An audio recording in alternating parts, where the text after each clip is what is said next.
ناظرین کرام السلام علیکم۔ اگر آپ جنگ لڑ رہے ہوں اور دشمن کی گولی سے آپ کی جان چلی جائے اور آپ شہید ہو جائیں تو یقیناً آپ نے ایک بڑا مقام حاصل کر لیا، اور اگر آپ اس جنگ کو لڑتے ہوئے جیت جائیں اور دشمن کو ہرانے میں کامیاب ہو جائیں تو بھی یقیناً آپ نے ایک بڑا کارنامہ سر انجام دیا۔ لیکن اگر آپ دوران جنگ اپنے آپ کو گولی مار کر اپنی جان ختم کر لیں تو آپ شہید نہیں ہوئے بلکہ آپ نے خودکشی کر لی، اور خودکشی تو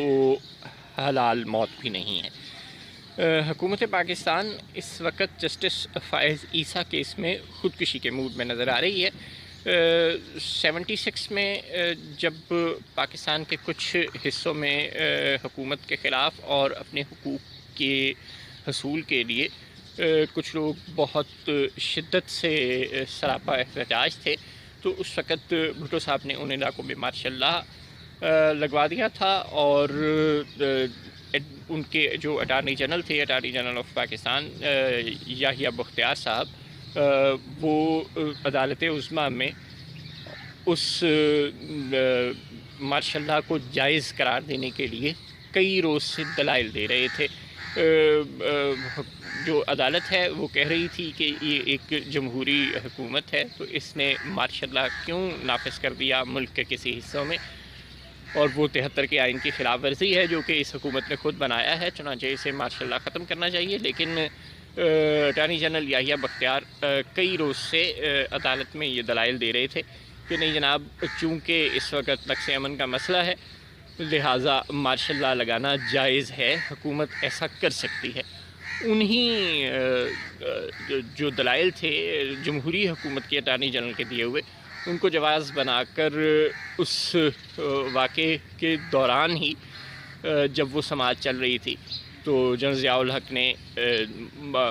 جمہوری حکومت کی بساط لپیٹ دی اور اقتدار پہ قبضہ کر لیا، اور پھر جب ان سے پوچھا جاتا تھا کہ جناب آپ نے یہ کیا کیا، تو وہ پھر انہی دلائل کو جواز بنایا کرتے تھے جو جمہوری حکومت کے اٹارنی جنرل نے سپریم کورٹ میں دیے تھے۔ بعد میں جب یہ کیس سپریم کورٹ میں گیا کہ ضیاء الحق نے کہ مارشل لا کے خلاف اپیل ہوئی، تو انہوں نے انہی دلائل کو جواز بنایا جو جمہوری حکومت کے اٹارنی جنرل نے عدالت میں پیش کیے تھے۔ 1996 میں ایک جمہوری حکومت جو محترمہ بے نظیر بھٹو کی جمہوری حکومت تھی، وہ ججوں کے خلاف تنازع ہی کی وجہ سے رخصت ہو گئی تھی، اور ججوں کی سرویلنس اور دیگر معاملات اس وقت بھی اسی طرح سے جمہوری حکومت کے گرد عرصہ حیات تنگ کیے ہوئے تھے، جس طرح کہ آج بیرسٹر فروغ نسیم کے دلائل نے جمہوری حکومت کو ایک مشکل صورتحال میں ڈالا ہوا ہے۔ بظاہر وہ جسٹس فائز عیسیٰ کو معزول کروانے کی کوشش میں مصروف ہیں، لیکن در حقیقت وہ تمام ججز کے خلاف محاذ کھولے ہوئے ہیں اور تمام ججز کی ذاتی زندگیوں تک پہنچنے کی کوشش کر رہے ہیں۔ ان کے جو پراپرٹی کے معاملات ہیں، ان کے جو ٹیکسیشن کے معاملات ہیں، اور ان کے جو طرز زندگی ہے ان کی، اور ان کی بیگمات کی جو پراپرٹیز ہیں اور جو دیگر امور ہیں، ان کو وہ عدالت میں زیر بحث لا رہے ہیں۔ کبھی وہ قربت کا اصول لے آتے ہیں تو کبھی یہ دلیل دینے کی کوشش کرتے ہیں کہ جج اپنے پورے خاندان یہ ہر ایسٹ کا جواب دہ ہے اور ذمہ دار ہے، اور اس پر بھی سپریم کورٹ کے جج پر بھی وہی ضابطے لاگو ہوتے ہیں جو ماتحت عدلیہ کے ججوں پر یا عام بیوروکریٹس پر ہوتے ہیں، جو کہ ظاہر ہے صریحاً غلط ہے، اور بیرسٹر صاحب بھی اس بات کو اچھی طرح جانتے ہیں، لیکن وہ صرف اور صرف جسٹس فائز عیسیٰ کو سزا دلوانے کی خاطر ایسے دلائل دے رہے ہیں جنہیں بعد میں جواز بنا کر خود ان کی جمہوری حکومت کو کافی نقصان پہنچ سکتا ہے۔ اور گزشتہ سماعت کے دوران تو ججز نے یہ بات بہت وضاحت سے کہہ بھی دی تھی کہ اگر آپ ایسا کریں گے تو پھر آپ کی حکومت کو بھی یاد رکھنا چاہیے کہ 96 میں ایک جمہوری حکومت کے ساتھ کیا ہوا تھا۔ تو وزیر اعظم عمران خان صاحب کو یقیناً یہ سوچ لینا چاہیے کہ اپنے جس قابل وزیر قانون کو وہ بار بار مستعفی کروا کر اٹارنی جنرل بنا کر سپریم کورٹ میں اپنا وکیل بنا کر سپریم کورٹ میں بھیج دیتے ہیں، اور یہ سمجھتے ہیں کہ یہ قابل وکیل جو جہاں سے بھی بریفنگز لے کر آتا ہے، کیونکہ اس کی بہت قابل لوگوں سے دوستی ہے اور وہ بہت اعلیٰ بریفنگز دیتے ہیں، بھلے وہ کرونا کا معاملہ ہو، بھلے وہ ججز کا معاملہ ہو، وہ بہت لائق لوگ ہیں اور ان کی بریفنگ سے سارے مسئلے حل ہو جاتے ہیں۔ چنانچہ وہ قانون بھی بہت زیادہ جانتے ہیں، جو کہ ظاہر ہے ایسا نہیں ہے۔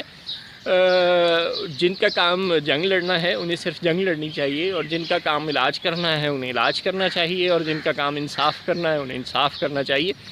بیرسٹر فروغ نسیم کا کام خود وکالت کرنا اگر ہے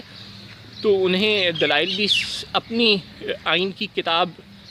سے دینے ہوں گے۔ انہیں ان بریفنگز کی مدد سے اگر وہ دلائل دیتے رہیں گے تو وہ اپنی پوری کی پوری حکومت کی بساط لپٹوانے کی کوشش میں مصروف نظر آ رہے ہیں، اور اس قانونی مسئلے کے انجام جو ہیں وہ پوری کی پوری حکومت کو بھگتنے پڑ سکتے ہیں۔ لیکن پاکستان میں منتخب حکمرانوں کی اور فوجی حکمرانوں کی یہ روش رہی ہے کہ وہ جب کوئی سیلاب ان کے دروازے پر دستک دے رہا ہوتا ہے تو وہ اسی طرح سے لمبی تان کر سو رہے ہوتے ہیں، اور جب سیلاب کا ریلا اتنی تیزی سے آگے بڑھتا ہے کہ ان کو اپنے ساتھ بہا کر لے جاتا ہے تو پھر وہ استفسار کرنے لگتے ہیں بڑی معصومیت کے ساتھ کہ مجھے کیوں نکالا، اور یہ بھول جاتے ہیں کہ انہیں کسی نے نہیں نکالا، انہوں نے خود ایسے حالات کریٹ کیے ہیں، اپنے لیے ایسے مسائل پیدا کیے ہیں، اپنے خلاف ایسے دلائل دیے ہیں۔ وہ ججوں کی سرویلنس کے معاملے میں حکومت کے کسی ناجائز حق کو ثابت کرنے کی کوشش کر رہے ہیں، جس کا نتیجہ یقیناً پوری حکومت کو بھگتنا پڑ سکتا ہے۔ اس بات کے تو اب غالب امکانات بہرحال ہوتے ہی جا رہے ہیں کہ بیرسٹر صاحب کو اب شاید ہی دوبارہ اپنی وزارت ملے، لیکن بہرحال انہیں کم از کم پوری کی پوری حکومت کو داؤ پر لگانے والے جو دلائل ہیں وہ عدالت کے سامنے نہیں پیش کرنے چاہیے۔ اس کا نتیجہ عمران خان صاحب کو کافی برا بھگتنا پڑ سکتا ہے، لیکن شاید انہیں ابھی اس کا ادراک نہیں۔ جیسے جیسے انہیں ان بریفنگ دینے والے لوگوں کے ان اپنے نئے دوستوں کے ہاتھ لگتے جائیں گے، ویسے ویسے وہ بھی جوان ہوتے جائیں گے، اور ویسے ویسے وہ بھی آہستہ آہستہ نواز شریف بنتے جائیں گے۔ السلام علیکم۔